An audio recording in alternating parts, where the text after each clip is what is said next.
উফ মা গো, কি ব্যথা করছে, কোমরটা খুব লেগেছে মনে হচ্ছে, বাপরে। হ্যাঁ গো, ও বৌমা, কি হলো তোমার? রান্না চাপাবে না? বেলা 10টা বেজে গেল, কখন খাবে তোমার শ্বশুর? আসলে মা, বাথরুমের জামা কাপড় গুলো কাচতে গেছিলাম তো, খুব জোরে পড়ে গেছে আর কোমরটা খুব ব্যথা করছে। আজকে রান্নাটা আপনি একটু করে নিন না মা। ও, তা দেখে শুনে একটু কাজ করতে পারো না? আশ্চর্য। এই গরমে কখনোই রান্না করব না, আমি কিছু একটা ভেবে বলে ওকে দিয়েই করাই। আসলে কি বলতো বৌমা, আমার 11টা থেকে গোষ্ঠীর মিটিং আছে, তোমায় বলেছিলাম না কালকে, তুমি হয়তো ভুলে গেছো। আমার গোষ্ঠীর মিটিং আছে, আমাকে যেতেই হবে ওইখানে, সেই জন্য আমি পারবো না গো। তুমি একটু কষ্ট সৃষ্টি করে নাও, বুঝলে তো? আমি যাচ্ছি।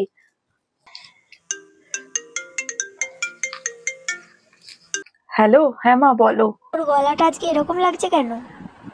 আসলে মা, আজকে জানো মা, বাথরুমে পড়ে গেছি, খুব কোমরে যন্ত্রণা করছে জানো মা। তা তো শাশুড়ি মা কোথায় গেল?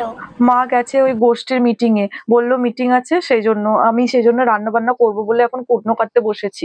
তোকে কিচ্ছু করতে হবে না, ব্যথা নেই, তুই শুয়ে পড়, আমি আমার ঘরের কাজ সেরে আমি যাচ্ছি, গিয়ে করে দিচ্ছি। আর বিকালে তুই আমার সাথে আমার বাড়িতে চলে আসবি, ভালো হয়ে তারপর যাবি। আচ্ছা ঠিক আছে, তাহলে আমি বসছি, তুমি তাহলে তাড়াতাড়ি এসো। হ্যাঁ মা, আমি কিছুক্ষণের মধ্যেই যাচ্ছি। ঠিক আছে।